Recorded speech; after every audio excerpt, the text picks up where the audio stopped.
Glória a Deus, aleluia. Vamos então nos colocar em pé na presença de Deus. Abra comigo a sua Bíblia. Evangelho de Mateus, capítulo 6, Evangelho de São Mateus, capítulo 6, versículo 9.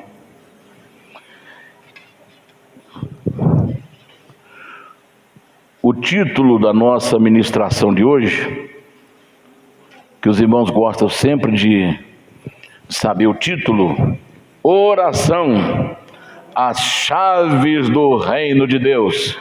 Aleluia! Vamos falar juntos? Oração, as chaves do reino de Deus. Aleluia! Mateus capítulo 6, verso 8. Aliás, verso 9. Portanto, vós orareis assim. A gente podia fazer junto essa oração, hein? É a oração que Jesus ensinou. Vamos fazer juntos? Portanto, versículo, abra sua Bíblia aí, versículo 9 do capítulo 6 de Mateus. Vamos fazer juntos.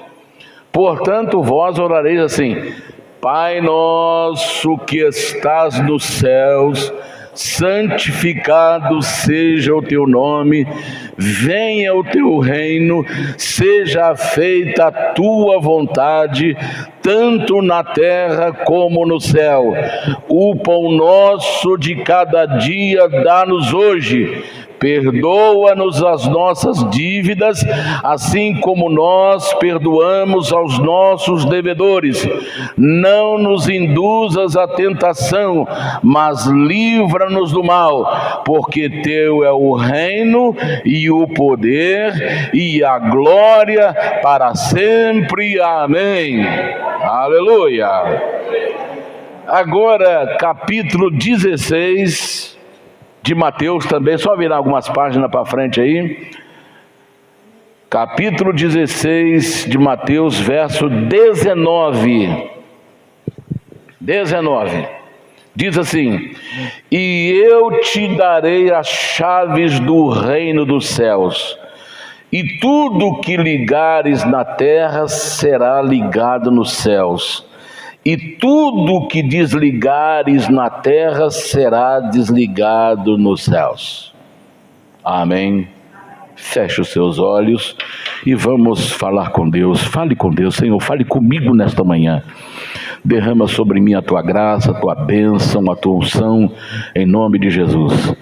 Nosso Deus e nosso Pai, eu te amo, te adoro, te glorifico, porque tu és Deus e não há outro além de ti. Senhor, nós estamos reunidos na tua presença nesta manhã e te peço, meu Pai, que o Senhor abra as comportas dos céus e derrame sobre nós a tua graça, derrame sobre nós o teu Espírito Santo, que esse lugar, Senhor, seja tomado pela tua glória, que haja curas, milagres, salvação, transformação, libertação. Oh Senhor, que haja milagre entre nós, porque onde o Senhor está, milagres acontecem. E o Senhor disse: onde estiverem 2 ou 3 reunidos no meu nome, eu estarei no meio deles. E o Senhor está aqui, Senhor, para abençoar o teu povo, e nós te pedimos: estenda as tuas mãos e faça maravilhas aqui no nosso meio.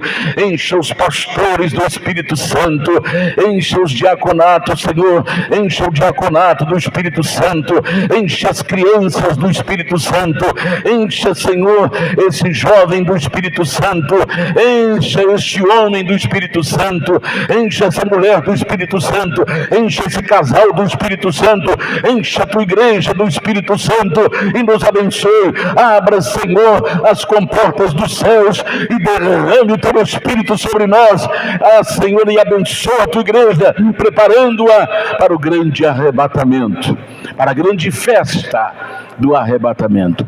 Eu te peço, meu Pai, em nome do Senhor Jesus, e te agradeço hoje, sempre. Amém e amém. Graças a Deus. Por gentileza, os irmãos podem se assentar. Obrigado. Vai dar uma ligadinha no ventilador ali, se não atrapalhar os irmãos, tá bom, irmão? Só porque a gente já viu, né? Calorento. Muito bem. Oração, as chaves do reino de Deus. Daqui a pouco nós vamos orar. Muito bem, irmãos. Para que a gente possa entender o que é oração, a primeira coisa, a Bíblia diz que a oração é um encontro com Deus.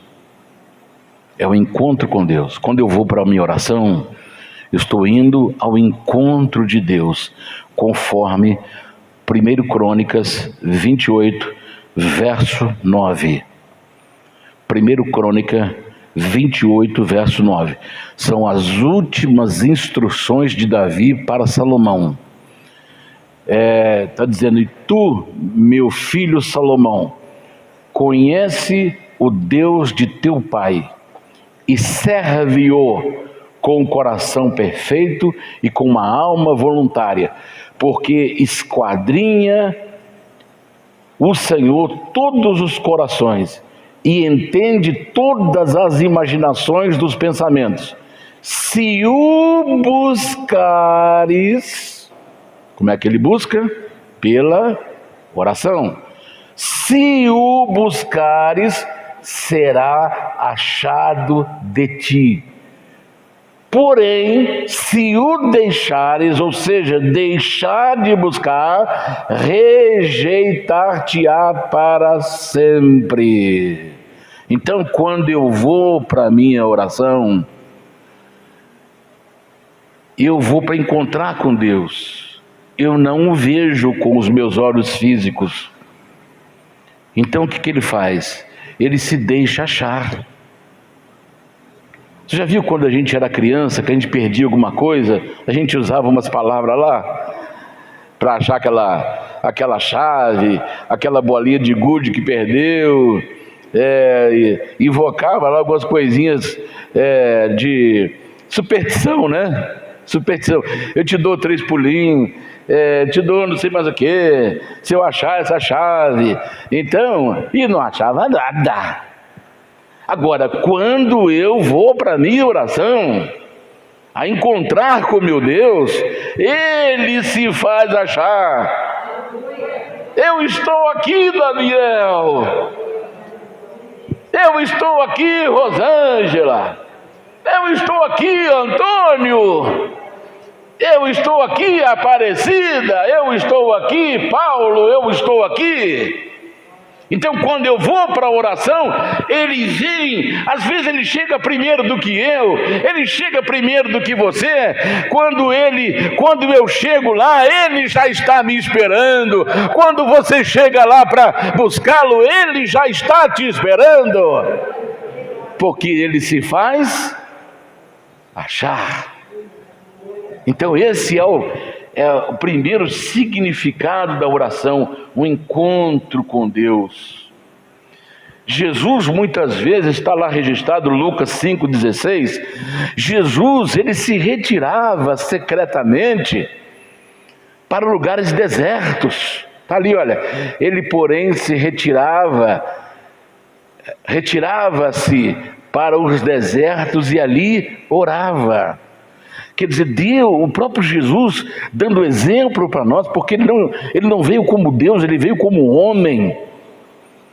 Ele veio para ser o nosso irmão primogênito. Ele era unigênito, o único filho de Deus. Depois se tornou primogênito, o primeiro filho. Então, ele foi um exemplo para nós, um exemplo a ser seguido. Então Jesus, ele sempre iria encontrar com o Pai. Ele se isolava para os desertos, para ter um encontro com o Pai. Ele, porém, retirava-se para os desertos e ali orava. Então é o segundo significado da oração. A oração é o momento que Deus transforma a nossa vida, segundo Crônicas 7,14. Vamos ver, segundo Crônicas 7,14. Então, quando eu vou para a oração, a minha vida é transformada. Se o meu povo, que se chama pelo meu nome, se humilhar e orar, e buscar a minha face, e se converter dos seus maus caminhos, então eu ouvirei dos céus, perdoarei os seus pecados e sararei a sua terra.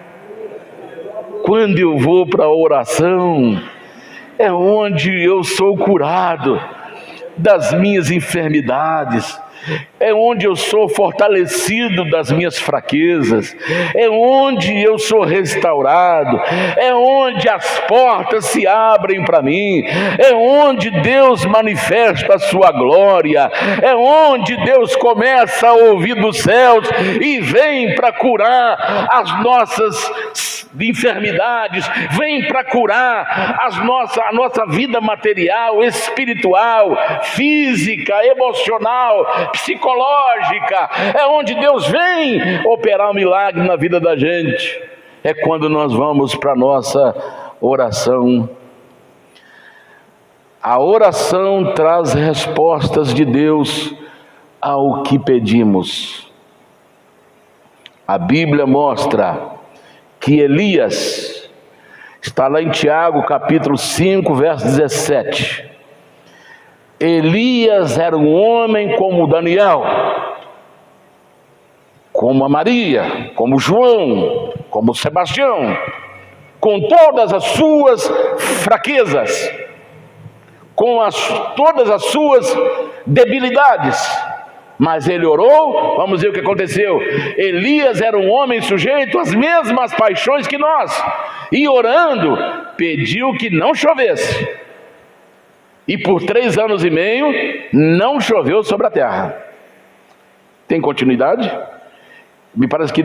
E orou outra vez, e o céu deu chuva, e a terra produziu seu fruto. Então, a oração, ela traz a resposta de Deus. E a oração, ela é tão poderosa que ela interfere... Olhe bem, ela interfere no ciclo natural da natureza. Ela interfere no ciclo da natureza. Nós temos inverno, verão, outono, primavera. É isso mesmo? Está certinho? Então, o que Elias fez? Ele orou, e por 3 anos e meio não houve nem outono, nem inverno, e nem verão, e nem primavera. Só seca. Olha o poder que tem a oração, de interferir num sistema da natureza. Às vezes a gente não percebe. A oração, ela é mais poderosa do que uma bomba atômica. Porque uma pessoa tiver intencionado de mandar uma bomba atômica num lugar para desintegrar as pessoas e o ambiente, Deus pode fazê-lo parar com uma oração. Porque a Bíblia diz que muito pode ser o efeito a oração de um justo. A Bíblia mostra também em Josué capítulo 10, do 12 ao 14, olha o que aconteceu aí com Josué. Josué estava em guerra com os amorreus, se não fala a memória, mas ele precisava de luz, precisava de tempo para se vingar dos amorreus. Fala lá. Então Josué falou ao Senhor no dia em que o Senhor deu os amorreus nas mãos dos filhos de Israel, e disse na presença dos israelitas: Sol, detente em Gibeon, e tu, lua, no vale de Ajalon. Vamos ver o próximo versículo, até o 14. Já está ali? E o sol deteve e a lua parou, até que o povo se vingou dos seus inimigos. Isto não está escrito no livro de Jager. É isso mesmo, né? E o sol, pois se deteve no meio do céu e não apressou ao pôr-se quase um dia inteiro. Próximo versículo. E não houve dia semelhante a este, nem antes nem depois dele, ouvindo o Senhor assim a voz de um homem, porque o Senhor pelejava por Israel. Deu para entender?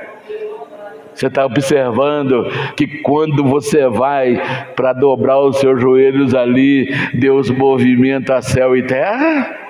Deus pode fazer a terra parar, Deus pode intervir no ciclo da vida, natural da vida.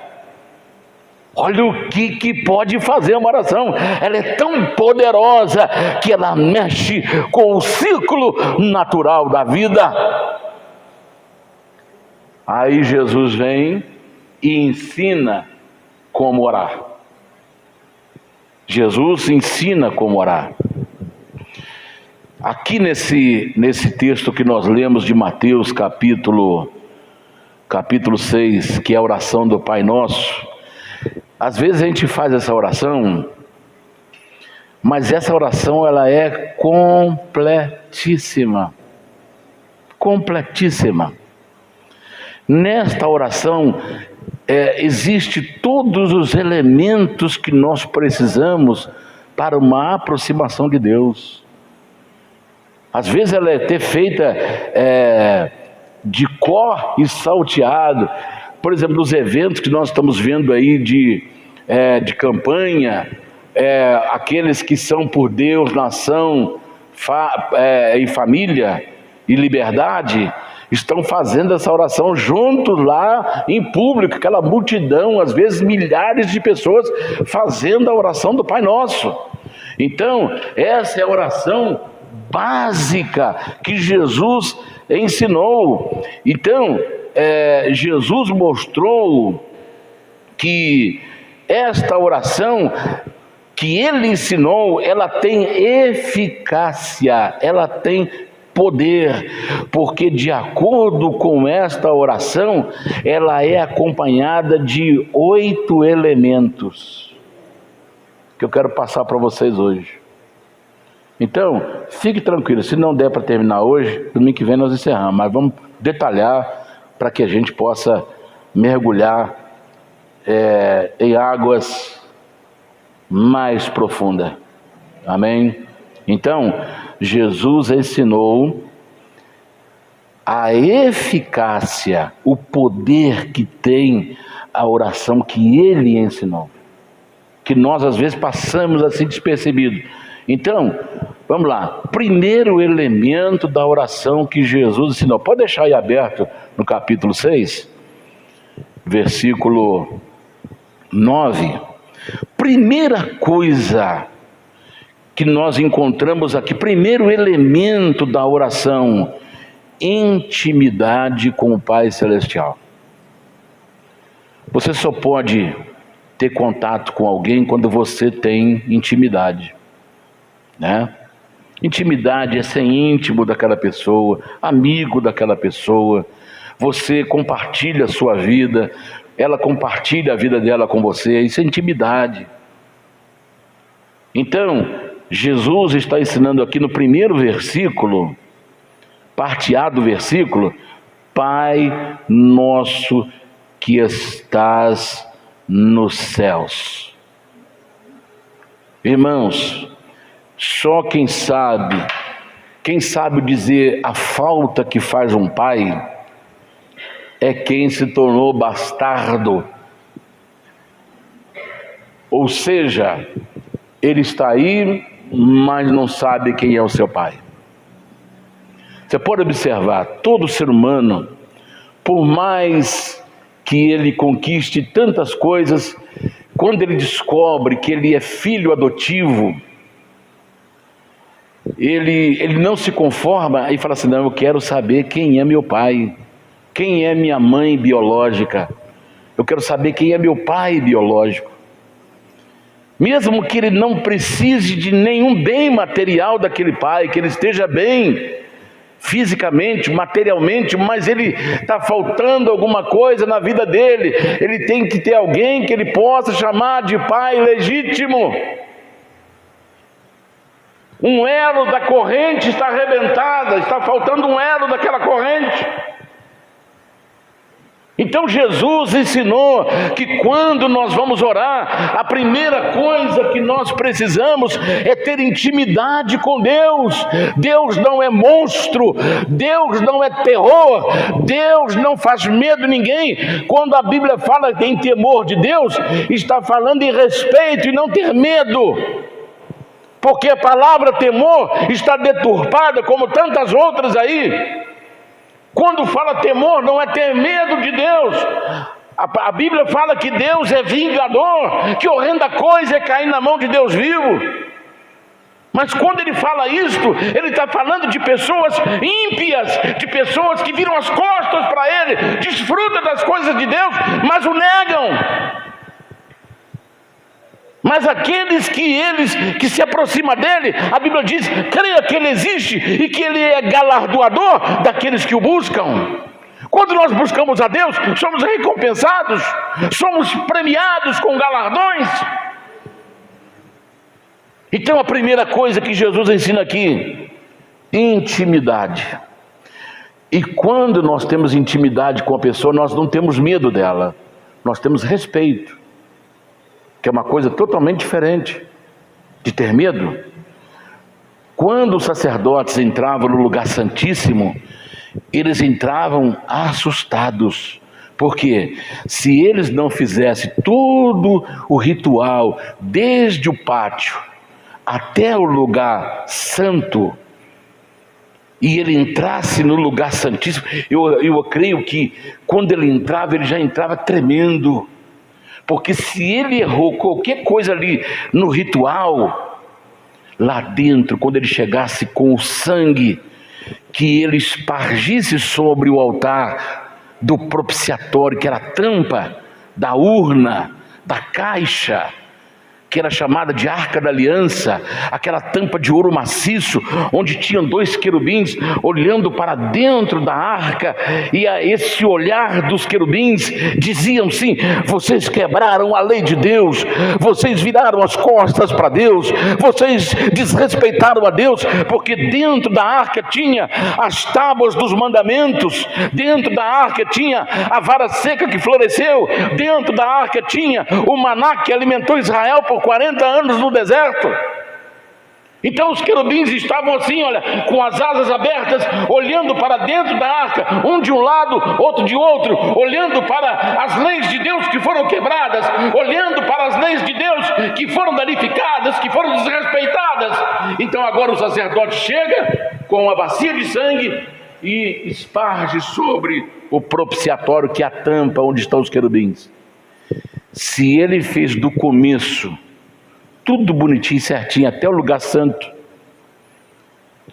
quando ele jogasse o sangue sobre o propiciatório e Deus aceitasse tudo que ele fez, aquele lugar se transformava no lugar mais lindo que você pode imaginar, porque a glória de Deus descia ali, e o povo de fora olhava.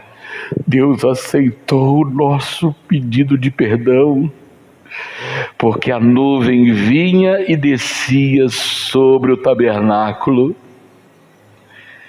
e ele que estava lá dentro, aquelas paredes de tábuas de cetim, que representa a humanidade, revestida de ouro, encapada de ouro, que representa a glória de Deus. Então nós somos seres humanos, mas a glória de Deus está revestindo a nossa vida. Quando você entra na presença de Deus, entramos como simples mortais, sujeito às fraquezas, sujeito a todas as falhas, cheio de defeitos, cheio de fragilidades, mas ali, quando Deus nos aceita pelo sangue de Jesus, então a glória de Deus nos reveste com o seu Espírito. Espírito Santo. Aleluia, aleluia, aleluia. Glória a Deus. Glória a Deus. Em Hebreus capítulo 10, verso 19. Tenhamos coragem de entrar no lugar santíssimo, pelo caminho vivo que Jesus inaugurou através do seu sangue. Vamos lá. Tendo, pois, irmãos, ousadia, coragem, porque ser ousado cabe muitas interpretações, mas ali, a interpretação ali é coragem. Por quê? Porque sabe que se o sacerdote, o sumo sacerdote, não tivesse feito todo o ritual perfeitamente orientado por Deus em sua palavra, ele morreria lá dentro, diante da arca, quando ele espargisse o sangue sobre o propiciatório. Ele morreria, e ninguém podia tirar o corpo dele. Quem entrasse para tirar o corpo dele, morria também. Então o que ele fazia? Ele entrava com a cordinha amarrada na cintura e um sino. Enquanto alguém estava lá fora escutando o sino, sabia que o sumo sacerdote estava vivo. Se o sino parasse de bater, com o movimento dele, o sino batia. Então lá fora sabia que ele estava vivo. A cordinha na mão deles lá fora. Agora, se tudo ficasse em silêncio e a glória de Deus não descia sobre o tabernáculo, então podia puxar a cordinha, porque na ponta da corda o sumo sacerdote estava morto. Por isso que fala assim, tendo coragem. Sabe por quê? Porque nós não estamos entrando com sangue de bodes, nem de carneiro, nem de ovelhas, nem de cabritos, nem de touros, mas estamos entrando com o sangue de Jesus Cristo, seu Filho amado. Então tenha coragem, porque Jesus, quando estava na cruz, ele disse: Pai, nas tuas mãos entrego o meu espírito. E ali ele expira, ele morre. E quando a sua cabeça é reclinada lá no tabernáculo, lá no templo, o véu que era espesso, que podia amarrar um cavalo de um lado, um cavalo de outro, com cordas, e o cavalo puxando de um lado, puxando, não rasgava o véu, de tão espesso que ele era, de tão pesado que ele era. Mas Deus, quando Jesus, ele entrega a sua vida para o Pai: Pai, nas tuas mãos entrego o meu espírito, o véu lá no templo rasga de cima para baixo, mostrando que a iniciativa veio de Deus, mostrando que é Deus quem quer que o Daniel entre no Santo dos Santos. É Deus que está dizendo para você: Maria, entre no Santo dos Santos. Paulo, entre no Santo dos Santos. Moisés entra no Santo dos Santos. Maria, entre no Santo dos Santos. Pedro, entre no Santo dos Santos. João, entre no Santo dos Santos, com coragem, porque você está entrando com o sangue do Cordeiro, com o sangue de Jesus que você recebeu em sua vida, e você está com o sangue de Jesus sobre você. Ele não está numa bacia, mas ele está sobre a sua cabeça, ele está sobre o seu corpo, ele está sobre a minha cabeça, ele está sobre o meu corpo, e este sangue faz com que Deus manifesta a sua glória sobre a nossa vida. Aleluia! Aleluia! Tendo, pois, ousadia para entrar no santuário pelo sangue de Jesus. Olha que coisa maravilhosa. Então Jesus ensinou: primeiro elemento, intimidade. Não tenha medo de Deus. Não pense que Deus vai rejeitá-lo. Não pense que Deus vai se esconder de você. Não pense que Deus vai recusá-lo. Jesus disse assim: vinde a mim todos vós que estáis cansado, sobrecarregado, e eu vos aliviarei. Então, quando a gente vem a Jesus, a gente não vem porque é santo. Não viemos a Ele porque estamos arrotando santidade, arrotando justiça. Não. Estamos indo a Ele porque somos pecadores. Ele não abriu o lugar santíssimo para justos. Ele abriu para pecadores. É tão verdade isto, que quem for sem o sangue não é atendido. Por que nós somos atendidos? Porque entramos com o sangue. É como se tivesse Jesus com a mão no nosso ombro, e nós entramos lá para o Santo dos Santos. Como é o Santo dos Santos? É o seu lugar de oração. Hoje aqui a igreja aqui hoje para nós é o Santo dos Santos, porque viemos para orar, já fizemos orações, nós estamos no Santo dos Santos, e ninguém morreu até agora. Sabe por quê? Porque o sangue de Jesus está sobre mim, o sangue de Jesus está sobre você, e quando nós entramos no Santo dos Santos, é como Jesus estivesse colocando a mão no nosso ombro e vindo conosco perante o Pai. Pai, esse aqui é meu, esse aqui o Senhor me deu, e a ovelha que o Senhor me deu, ninguém arrebata das minhas mãos, esse é meu, e ele está entrando com meu sangue. Aí quando Deus olha, não vê o Daniel, ele vê o sangue de Jesus. Aí Deus então desce com a sua glória. Oh, maravilha! Que coisa maravilhosa! Você pensa, por que Satanás faz tudo para a gente fugir da oração? Porque ele sabe o poder que tem a oração. Ele sabe que quando alguém ora, o inferno treme. Quando alguém ora em cima da terra, há um terremoto lá a 200, 300, 400, 500 quilômetros para dentro do chão, porque a Bíblia diz que o caminho do céu fica para cima, o caminho do inferno fica para baixo.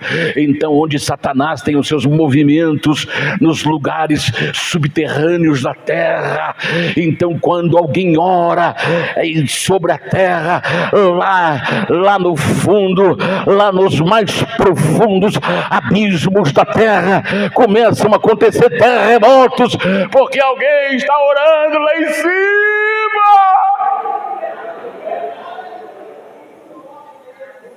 E quando você ora, você é conhecido no céu, é conhecido na terra e conhecido debaixo da terra.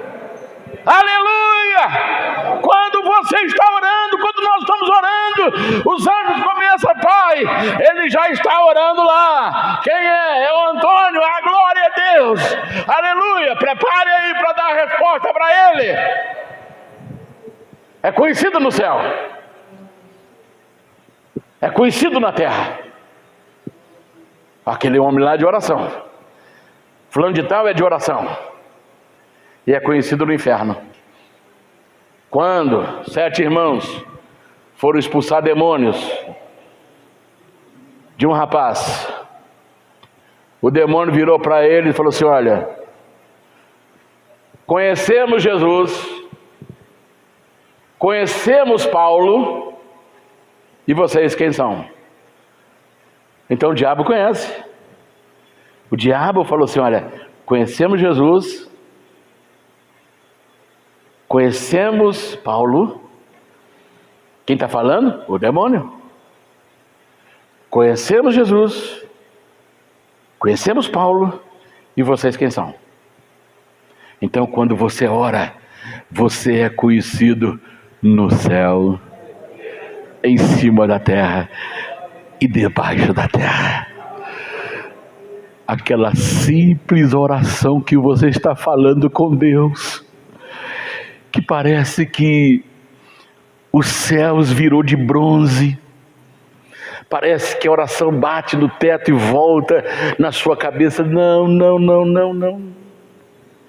A sua oração, a nossa oração, ela está subindo como como unguento, como aroma suave nas narinas de Deus, e ela é recolhida numa salva de ouro, que é chamada de incenso, de perfume, e o incenso tem várias especiarias com significados espirituais.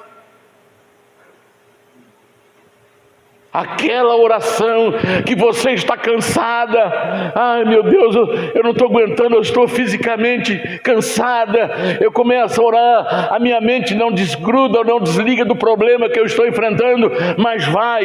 Eu li há poucos dias, não sei se foi no Face ou no YouTube, alguém colocou lá assim: olha, está cansado, ore, está triste, ore, está chorando, ore, está com medo, ore, está doente, ore, está cansado, ore, está sofrendo, ore, está alegre, ore, mas não pare de orar, nunca deixe de orar, porque pode estar cansado, pode estar triste, pode estar tudo em silêncio, mas ore, porque a sua oração, ela está subindo como incenso diante de Deus, e está sendo recolhida numa salva de ouro.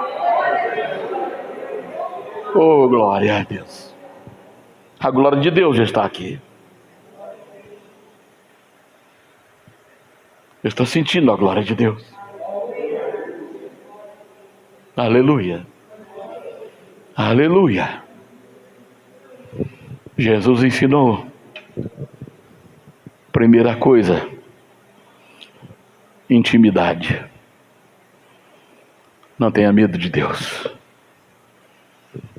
Não tenha medo do Senhor. Ele nos quer mais próximo dele do que nunca. Filho meu, se você o buscares, ele se deixará ser achado por ti. Quem já brincou de pique-esconde sabe disto, que a pessoa põe o rosto para a parede. A gente brincava muito no quintal, na rua, de noite. E às vezes tinha 10, 15 crianças ou menos. Brincava com quanto tinha. A pessoa que ficava encarregada de procurar, ele virava a cara para a parede ou para a árvore e ficava lá contando de 1 a 10. E aí todo mundo escondia. Aí ele ficava igual uma barata tonta, rodando de um lado para outro, procurando, e quem achasse primeiro, ele falava: te achei. Aí tocava na pessoa e corria lá. Aquele era o próximo e ficava procurando os outros. Mas Deus não esconde como as nossas brincadeiras de criança. Quando nós estamos entrando para a oração, Ele já está lá nos esperando, dizendo: olha, eu estou aqui. Pode falar que eu estou aqui. Pode falar, porque eu estou vendo o sangue do meu filho sobre você. Você é um dos meus filhos, porque sobre você repousa o sangue do meu filho. Eu estou vendo o sangue do meu filho sobre você. Pode falar que eu estou aqui. Os meus ouvidos estão atentos à oração deste lugar. E esse lugar pode ser o seu quarto. Esse lugar pode ser a sua sala. Esse lugar pode ser aqui na igreja. Esse lugar pode ser lá um banheiro de avião. Esse lugar pode ser o banco de um ônibus. Quando você está indo para o trabalho ou voltando do trabalho, ali você fecha os seus olhos. Alguém pode pensar que você está cochilando, mas você está ali falando com ele, e a sua oração dentro daquele ônibus que está às vezes lotado, mas ela está subindo como incenso agradável às narinas de Deus. Aleluia! Porque você é íntimo de Deus, porque você tem intimidade com Deus. Porque Jesus falou assim: olha, eu não tenho vos chamado servos, porque os servos não sabem mais o que fazer ao seu Senhor, mas eu vos tenho chamado amigos. Aleluia! A Bíblia diz que Abraão foi amigo de Deus. Ele tinha tanta intimidade com Deus, porque ele foi chamado amigo de Deus, e nós somos amigos de Deus por Jesus Cristo. Aleluia! Aleluia. Primeiro elemento da oração: intimidade com Deus. Então, quando nós vamos orar, você está indo orar porque você é amigo. Você pode abrir o seu coração. O que você não fala para o seu pai, fale para Deus. O que você não fala para sua mãe, fale para Deus. O que você não fala para o seu marido, fale para Deus. O que você não fala para sua esposa, fale para Deus. Ele é seu amigo. Quantas vezes eu cheguei para Deus no momento que eu perdi o controle, o domínio próprio, e falei o que não deveria? Isso não deveria sair da minha boca, mas saiu, Senhor. No momento que eu perdi o meu domínio sobre as minhas emoções. Então eu estou falando para o Senhor aqui. Por quê? Porque eu sou íntimo de Deus. Ele não tem me chamado de servo, mas de amigo.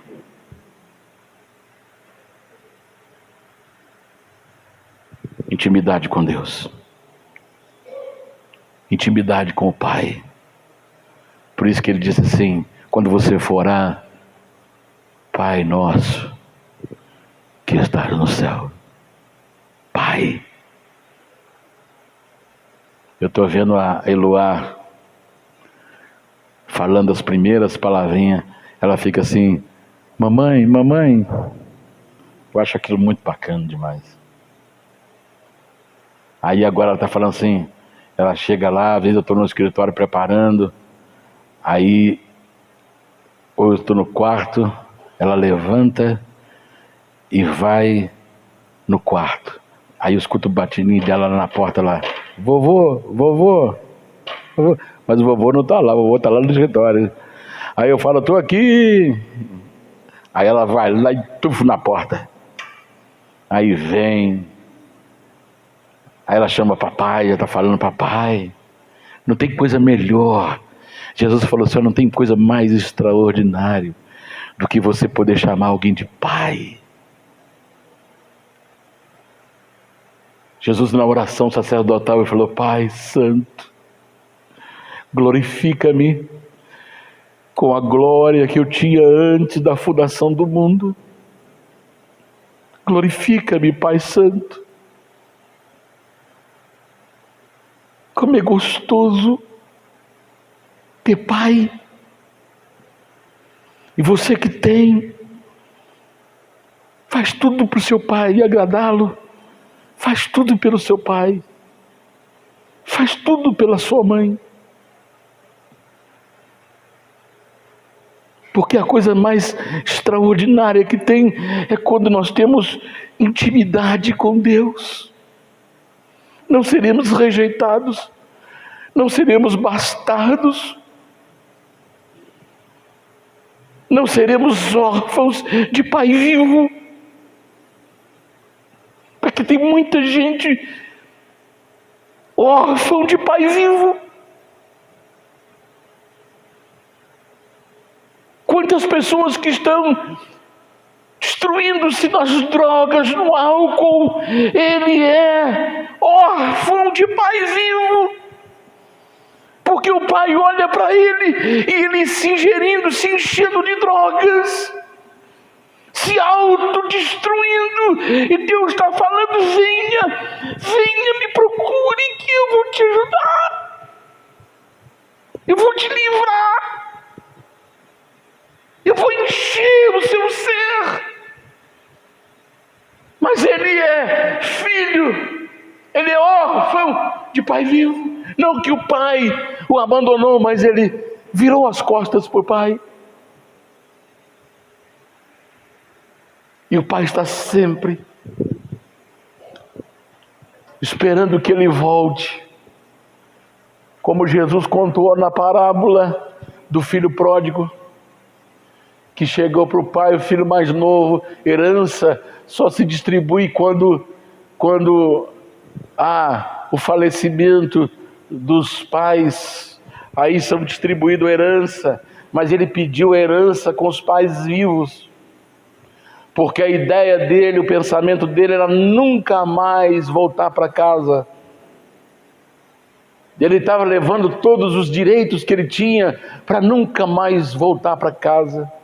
Ele fala: pai, dá-me a parte da minha herança, porque eu vou embora. Vou embora dessa casa. Aí o pai somou tudo, a parte que lhe cabia, e deu a ele. E ele foi embora. Foi se aproveitar, foi achar que o mundo era como a sua casa, que ele podia fazer o que quisesse, comia a hora que ele achasse necessidade, ia aonde queria, porque os pais já estavam ali dando proteção, apoio. Aí ele sai. Quando ele chega num lugar bem longe da sua casa, ele começa a angariar ou granjear muitos amigos, porque souberam que ele tinha muito dinheiro. Quando você tem muito dinheiro, você tem muitos amigos. Aí ele começa a dar festa. É por minha conta, pode beber aí, pode comer o que quiser, por minha conta. Ele achou que aquele dinheiro nunca ia esgotar, que aquela fonte nunca iria parar. E cada vez aparecia mais amigos e mais amigos. Então, quando ele percebe, ele descobre que o dinheiro, toda vez que ele ia lá pegar um bocado, ele via que o monte estava diminuindo.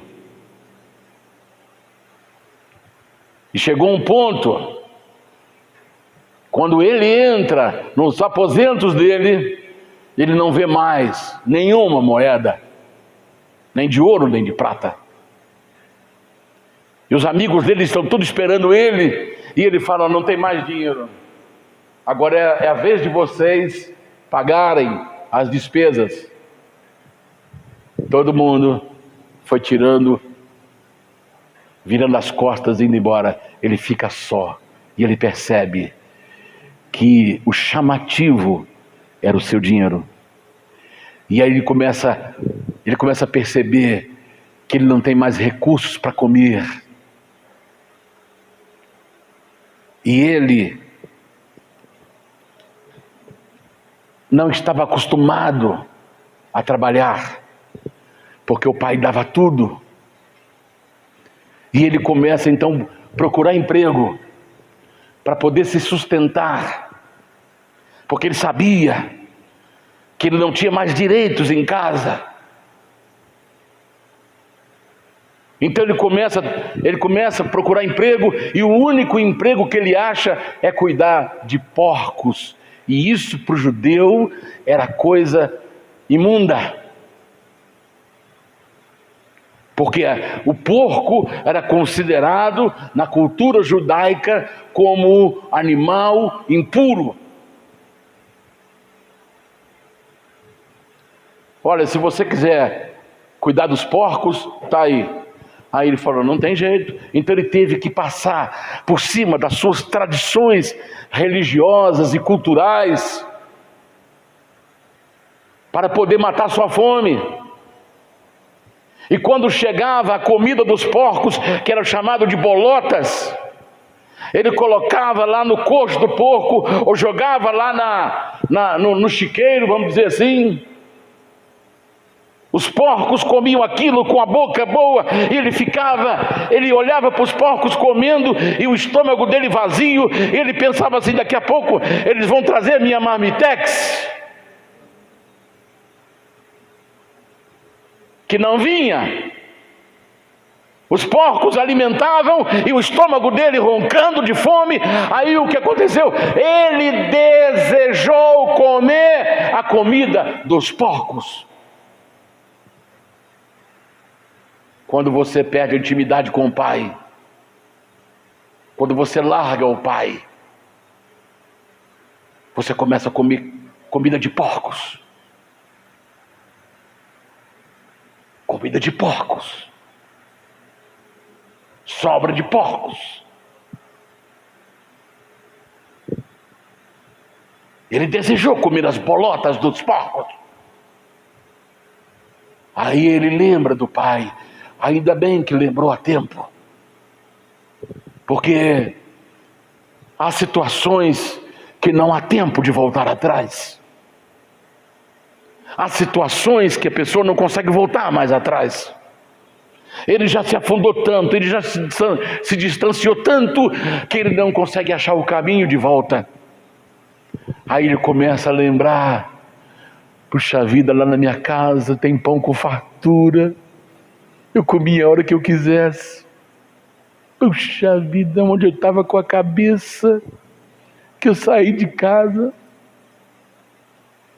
onde eu estava com a cabeça. Quantos empregados do meu pai comem da mesa? Meu pai não faz distinção. O que meu pai come, o que a minha mãe come, o que o meu irmão come, os empregados do meu pai comem. E eu aqui, desejando comer comida de porcos, e ninguém me dá nada. Ah, meu Deus, eu vou criar coragem. Eu vou criar coragem e voltar para minha casa. E dizer para o meu pai: pai, não sou digno de ser chamado teu filho. Trata-me como um dos teus empregados. Eu quero ser tratado como um dos seus empregados. Não quero nem ser chamado de filho.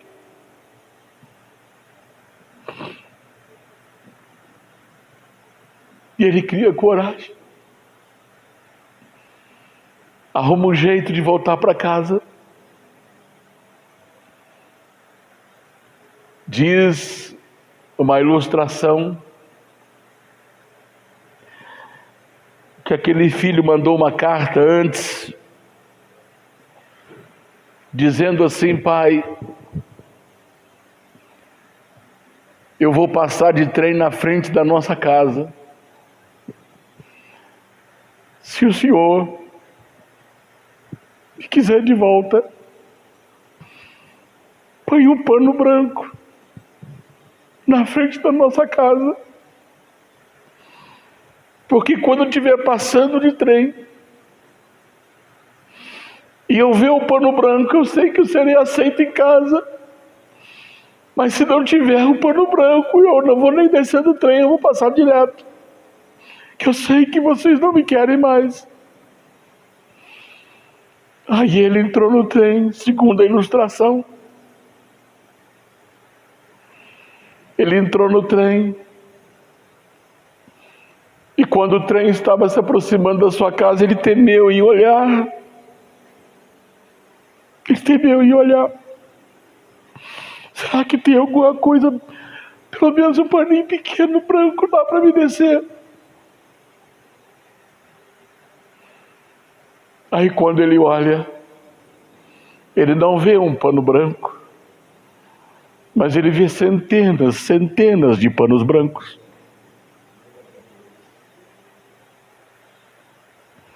Aleluia.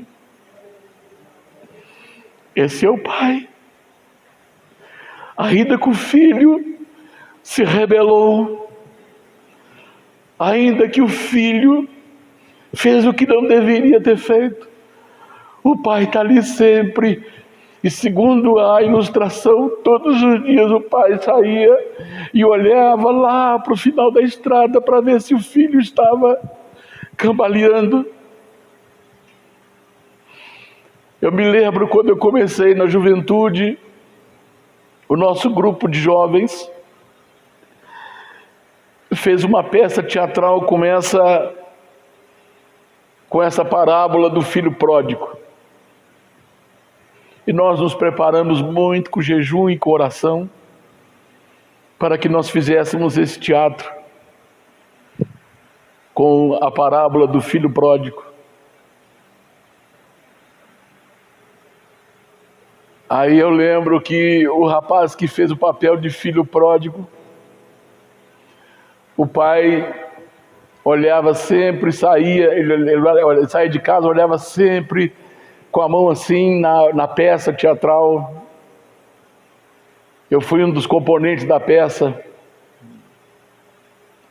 E o pai olhava, ficava horas e horas olhando lá para o final da estrada para ver se havia alguém andando na estrada que se pudesse ser o seu filho.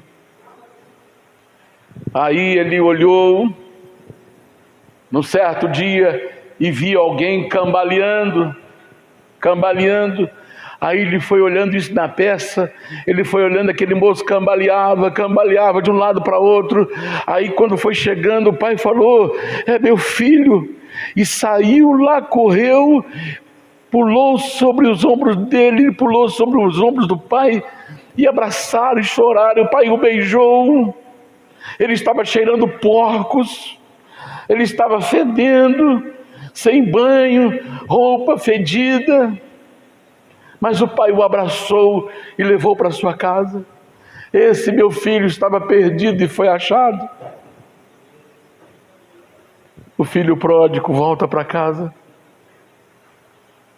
e é recebido com festa. E o pai manda tirar a roupa suja, coloca uma roupa nova, colocou sandálias novas nos seus pés que estavam inchados, sujos, machucados, feridos. Ferido pela vida, ferido pela dor, ferido pelas decepções, frustrações, ferido pelas humilhações. Os pés representam a nossa jornada, a nossa caminhada. E a caminhada dele não foi boa. Mas o pai o recebe, troca suas roupas. Meu filho estava morto e reviveu, estava perdido e foi achado. Mandou todo mundo preparar uma festa, matar o bezerro cevado, chamar, tocar as músicas. E aí trouxe uma aliança, um anel, e colocou no dedo dele. Esse anel representava a aliança que o pai estava fazendo com o filho. Você, meu filho, eu faço uma aliança contigo agora. É isso que Deus faz. Chegamos, quando Jesus conta essa parábola, ele estava falando como é que nós chegamos diante de Deus, feridos, machucados, mal cheirosos pelo pecado. O pecado traz mau cheiro, o pecado fede nossas roupas, o pecado machuca nossos pés, o pecado machuca nossas mãos. Vimos para Jesus arrebentados, destruídos, maltratados, maltrapilhos, e Ele coloca uma roupa nova em nosso corpo, Ele nos veste com roupa nova, Ele coloca nos nossos pés uma sandália nova, e Ele coloca na nossa mão uma aliança. A partir de hoje eu tenho uma aliança com você, e tudo que você pedir a mim eu te darei, para que o Pai seja glorificado no Filho. E ali nós entramos para a presença de Deus, porque somos íntimos do nosso Pai, e o Pai está sempre com o seu coração aberto para nos receber. Aleluia! Aleluia!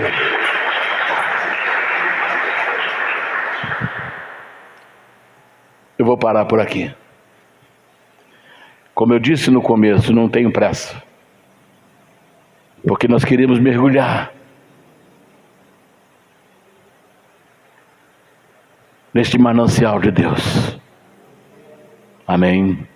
Então hoje vamos ficar com o primeiro elemento: intimidade com o Pai. Amém?